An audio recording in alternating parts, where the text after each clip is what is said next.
Thank you very much, first of all, for inviting me. So, my name is Georgi Ganev. I'm the CEO for Kinnevik. I've been in that position for about a year, started in January last year. If we go way back, I was actually fosters within the group of Kinnevik. I joined Tele2 in the beginning of 2000, and then I worked for some various companies in the group, being outside the group, being CEO for one of the larger e-commerce player in the Nordics, and then I joined Kinnevik. So basically, what we do at Kinnevik, we are an 85 soon, young company, investment company, founded in 1936. And we invest basically in 4 sectors: TMT, e-commerce marketplaces, financial services, and healthcare. And we are proud of being part of building companies rather than just investing in companies and being close to our investees. We have always been challengers, so we like to back challengers. Goes back to when Kinnevik challenged the monopoly within media and later telecom in the Nordics, created companies like MTG and Tele2. Also being pioneers of e-commerce, very early investors of Zalando. And today, as I said, we expanded into other sectors. And also the culture of Kinnevik and Kinnevik companies has always been to be very entrepreneurial. So we've had also successful spin-outs from the company. So from MTG, today we have seen companies like Metro, Qliro, obviously, and others. So it's also part of this entrepreneurial spirit that we have in the company. How many capital is Kinnevik managing? We have today a portfolio value as of today of roughly, I would say, 80 billion SEK. 80 billion, 8 billion euros, yeah. more or less. Yeah. And did your e-commerce venture started with Zalando, or did you do some e-commerce? No, much earlier. I think we were definitely the pioneers within MTG when CDON.com was basically a internal project within MTG. Oh, okay. So that was. When was it? That was in the early days. I mean, I would say maybe Marcus or Matthias knows that. 1999. 1999. The internet was around here in e-commerce. 1999 already. Yeah. It's quite some. And of course, Zalando will be part of since the early days. We're one of the first investors. What was your investment hypothesis in e-commerce, especially around like the 2010s, 2011, when Zalando became more important? Because you missed, I think, the first speech. There was like a shift in the perception of retail models in e-commerce. So it was in 2008, 2009. There was like a big hope that there will be a lot of category killers online, fashion, mattress, bikes, whatever.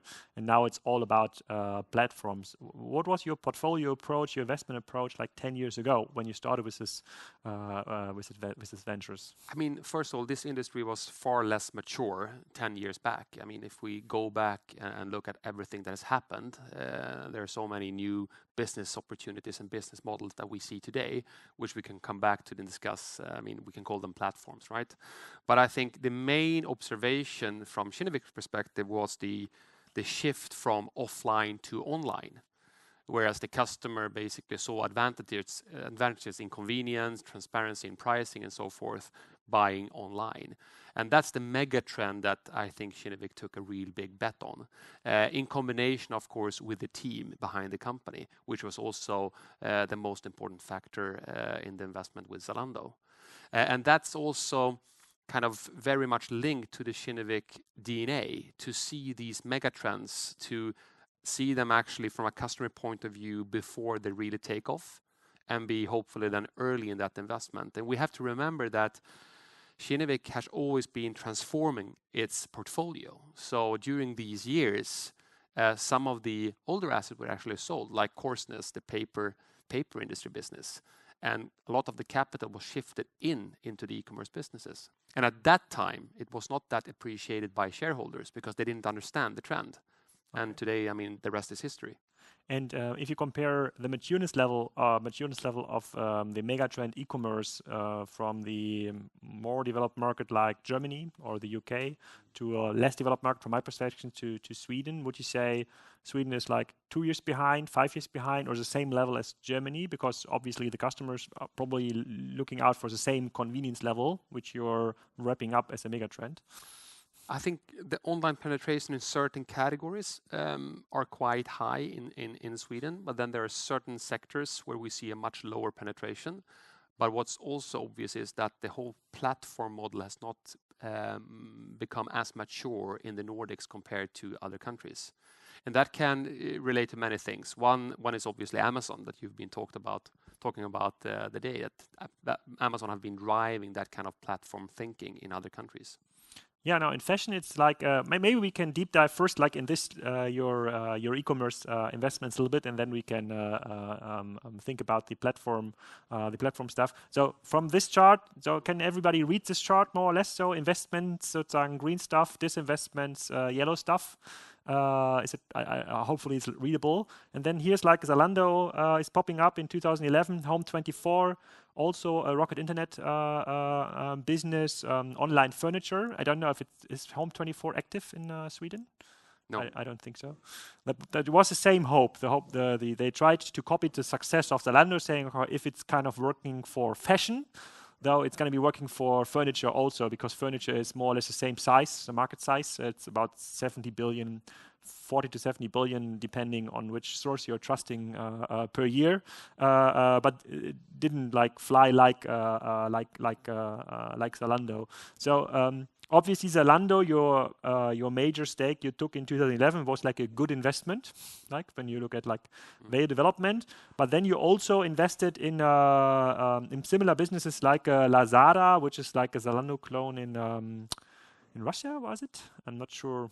it's Southeast Asia. Southeast Asia. So, and this is very interesting to understand like megatrends. So, obviously, you had a very good timing in seeing the right player for the right megatrend here.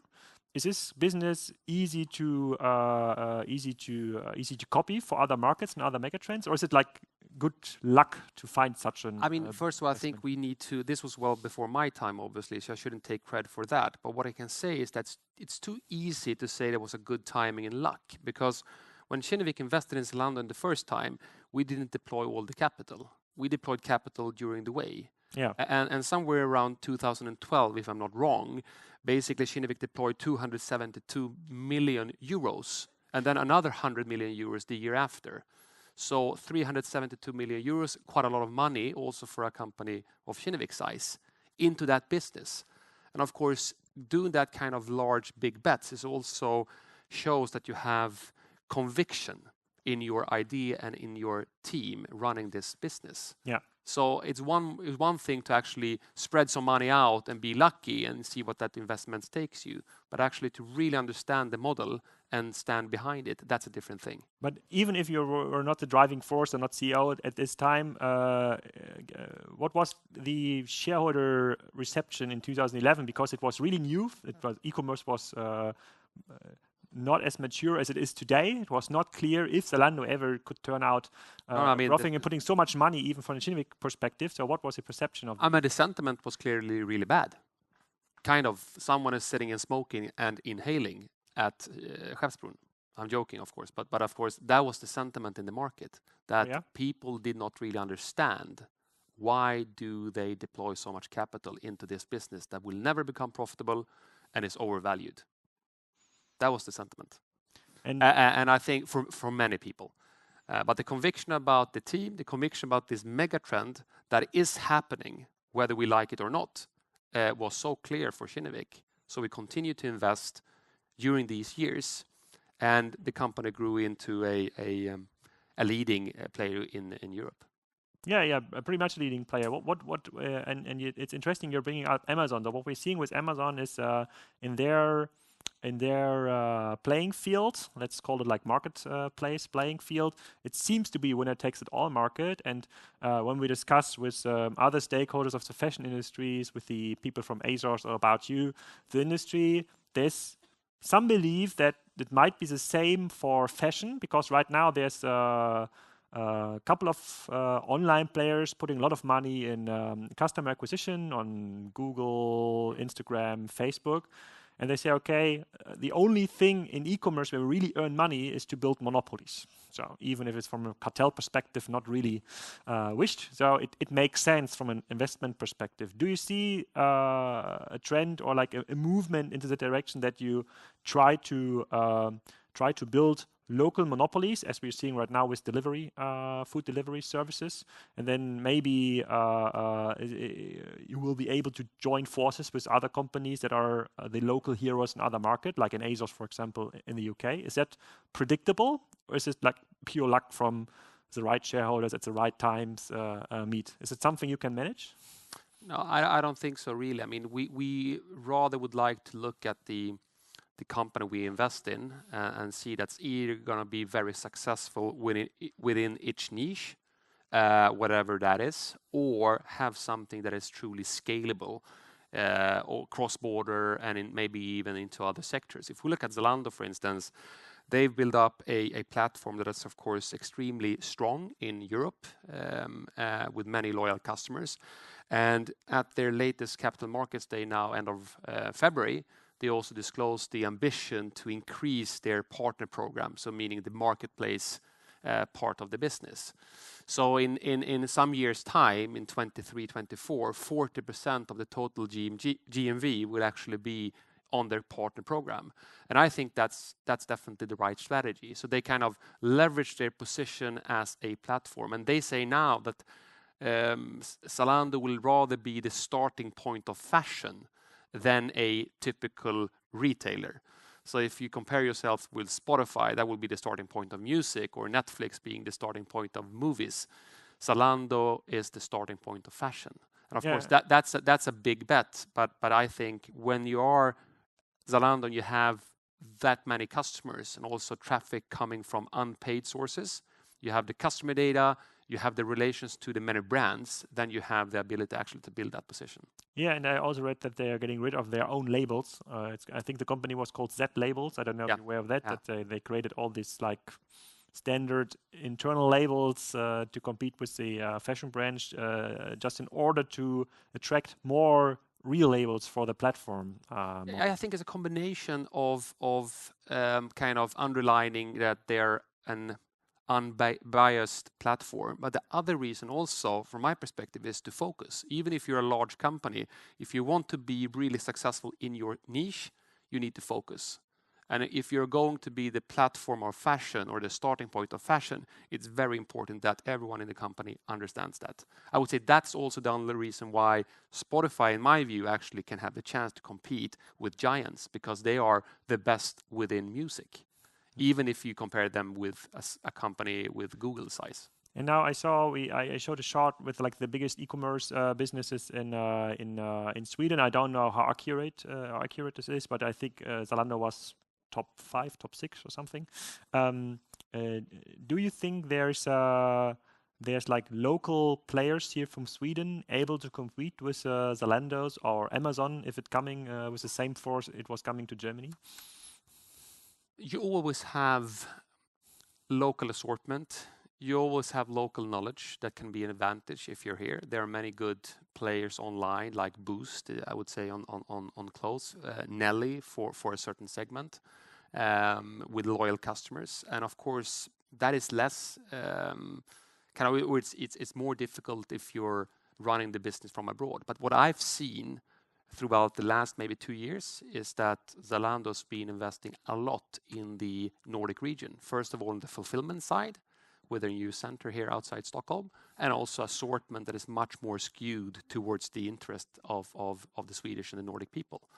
So over time, it's going to be difficult to leverage only on that kind of local knowledge. But is there like investment cases where we'd say, okay, I would invest like in a Stockholm or Sweden-based company, heavily going into furniture or like other new assortments coming up now online, where you say, okay, that there's enough potential here to grow from Sweden, like Spotify did, into the German markets? Or is it like it's like because this investment is like already 9 years ago. So the market really moved ahead. So what I'm saying, and here's a couple of retailers and manufacturers, and you have the money, literally.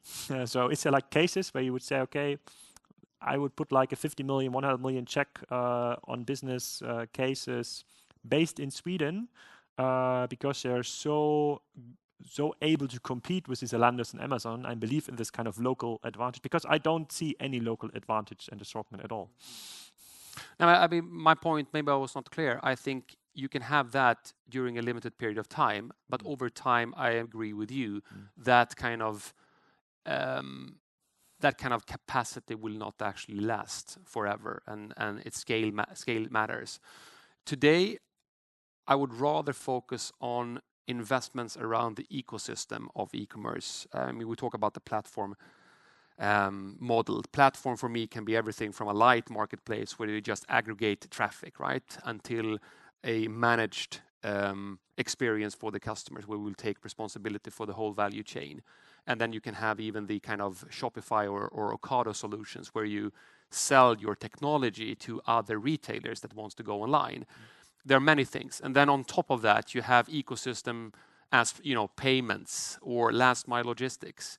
And I think what Kinnevik wants to leverage is its competence and experience of being a pioneer within e-commerce since a long time, and actually identify opportunities around these platforms and invest in those, rather than just go into a one-legged player. Yeah, you're probably very well connected to the boards of other Swedish companies, and we are very well connected to a lot of German boards. And when you're following the market, as we are following the market, and really try to understand what Zalando and Amazon is doing, you become kind of paranoid. Probably I shared this paranoia with you in my first presentation.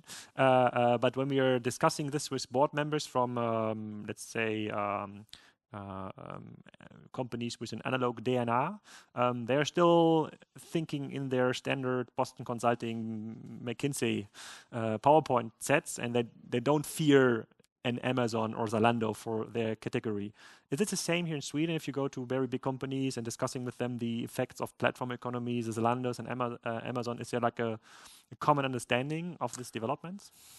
I don't know if you can go that far that they say they don't fear. They understand that the consumers are moving into the online space. What I do see and do hear, however, and that actually goes for a global perspective, is that everyone sitting on assets, especially if they're brick and mortar, wants to highlight them as an advantage in this transformation. And honestly, I've not seen one example globally of a company that has been transforming from an offline to an online or omni-channel model, whatever you call it, in a very successful way. One case that people talk about is actually Nordstrom in US, and they've spent many years, and they come out with more or less the same profits or slightly less after 5-6 years. So to build up a machine from the position where you actually have all these costs linked to stores, physical stores, and do that transformation is very difficult. Okay. But typically when I meet people that have a lot of these stores, they want to have that cozy discussion in the boardroom that all of these things are actually assets. Yeah. Not the legacy that we're going to have to get rid of. I agree 100% with the assessment. Though there's not one case worldwide where an analog company transformed into a company that was able to get market share back from the Amazons or whoever attacked them. But what is then the strategy you would suggest for those companies? Try again? No, I think there's a different starting point. You have to do it in order to survive. It's a protective action. So it's a very defensive strategy, and you have no choice.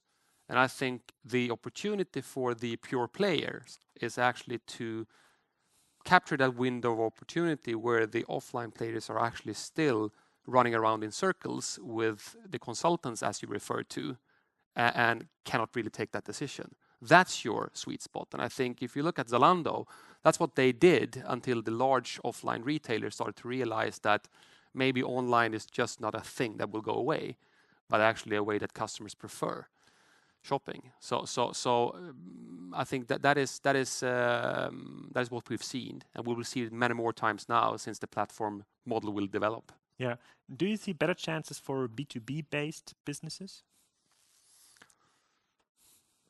B2B, I see basically no reason for why the B2B business shouldn't develop in the same way. We're lagging behind, and the main reason for that is that a lot of B2B sales, it's built upon relationship with a sales force, and that sales force has a kind of connection and creates some loyalty to the customer or to the brand. But over time, that will also develop. I mean, we see Amazon for Business in US growing very, very fast. So especially for, I would say, the segment small and medium-sized businesses, we will definitely see similar platform solutions as we see for the consumer side. That's my view. What would be then your strategic advice to, and we have some retailers and manufacturers here, smaller ones, and now Amazon is entering the market, most probably, and they will do it with force. What is your strategic advice in terms of being successful as a business in 10 years from now? What should they do? Should they go on Amazon exclusively? Should they build their own e-commerce infrastructure? Should they partner up with Zalando if they are in the fashion industry? I don't think it's... there's no silver bullet out there that will solve everything in one go. I mean, I think we just heard a very interesting experience from Happy Brush, right? That also being on the marketplace of Amazon can be challenging for several reasons. I didn't have a clue about this account being hacked and everything what that can lead to. But of course, my message is you need to think very carefully about your go-to-market strategy. And I actually don't think it's going to be one size fits all. You need most probably to find some kind of balance between all these channels. Okay, then let's go back again to the bigger companies, and where you're saying these are doing the action is actually driven by fear, not by ambitions. Would be cool, but in 99% it's fear. What is the element that is hindering those businesses being successful? If they know the strategy, if let's say they want to become a platform, if they know the sheer momentum of Amazon and Zalando entering the market, what hinders them most? Is it like human resources? Is it execution capabilities? Is it legacy infrastructure? Too many people involved in the decision making? I think it boils down to execution at the end of the day, because we know where this is going, right? And we can fool ourselves that it won't happen and so forth. But everyone knows that this business will just continue to develop in this direction. We need to kind of accept these platforms that are out there, whether it's niched within fashion or if it's a generalist such as Amazon, and get your act together and basically execute on that kind of multi-channel partner strategy is the most important thing. Yeah. So is there a mega trend or a case you were not able to see early enough where you would say today, okay, what the fuck? Why haven't we not invested in ABC, whatever? Which you can remember? I mean, many, of course. I mean, as an investor, you see cases all the time where you either had opportunity to invest or you didn't take the time to basically look at them carefully. We can do it in alphabetical order if you want. You can start with A. So, I mean, Airbnb, that would be a quite good company to be invested in the early days. There was a chance for Kinnevik to do this? Sorry? There was a chance for Kinnevik? I mean, I think that Kinnevik, as a long-term investor with very patient capital and a good track record, has the opportunity actually to invest in many companies. I don't say that we are welcome in all of them. And of course, the competition capital is out there. But we have something unique, I would say, in being this long-term capital, but still having the track record of building companies. And, we can continue. B, Booking.com would have been nice as well. Yeah. Another A is Adyen. So we haven't just come to C. So, I mean, there are many companies out there. And of course, seeing what is happening in this, I call it again, ecosystem. It's a worn out word, but still, I think we have the opportunity, but it's also our obligation to look at adjacent investments around these ecosystems and do those investments early enough. Is that then your now investment hypothesis, where you say, okay, the first steps of e-commerce in, let's say, fashion and maybe even furniture, consumer electronics, that is now so far developed, there's no there's no good investment opportunity anymore. So let's take it a step further and do like all the infrastructure around. Could be even warehouse management, software, or whatever is needed. Is that what you're looking for right now? I mean, again, we have our 4 sectors, as I said, so TMT, e-commerce marketplace, financial services, and healthcare. And around those sectors, we try to understand the changes in consumer behaviors and what that will lead to. One example is our investments in a last mile logistics company in Sweden called Budbee.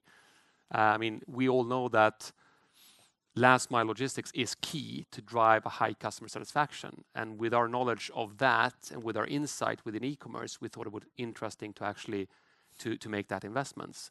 We have continued in that space and invested in 2 basically online grocers. So Colonial in Norway and Mathem in Sweden. And the same thing there. I see that from a different point of view. Maybe that model is not scalable cross-border, but when you build that customer relationship and a local last mile logistics, it's more like an infrastructure play.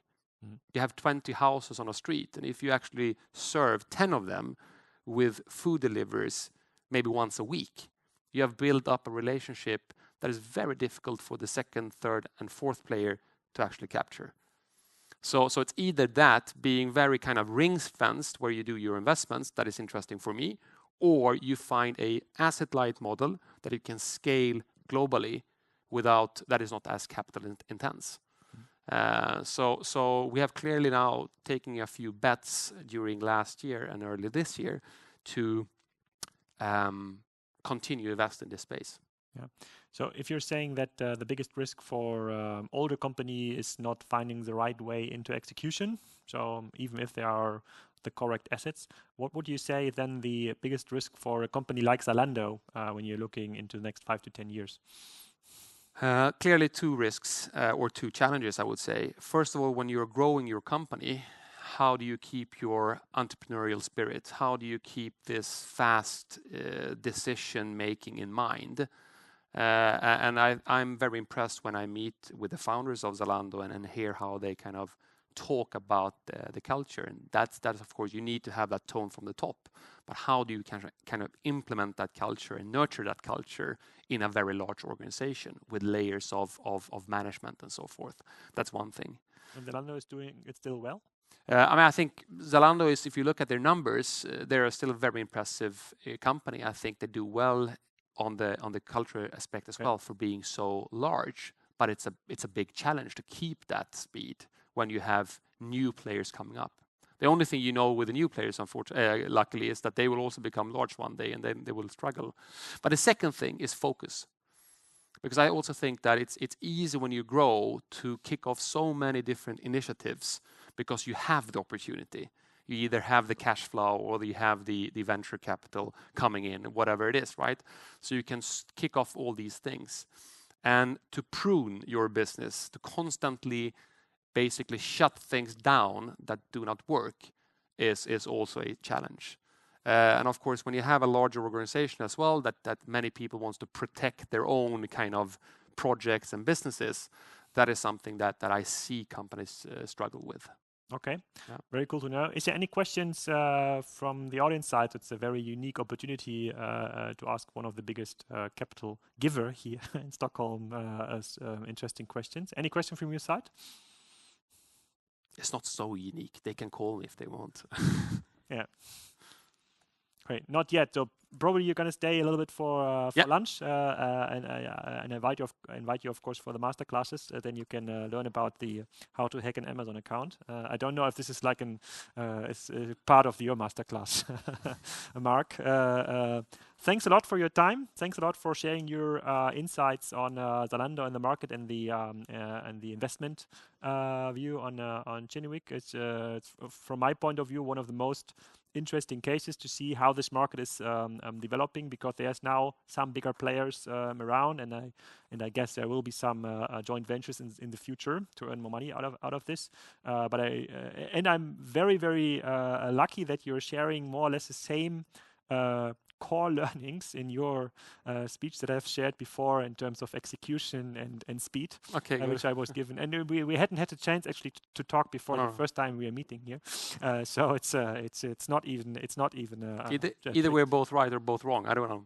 Yeah, the market will prove. The market. Thank you very much, Alex. Thanks a lot. Thanks. Thanks a lot.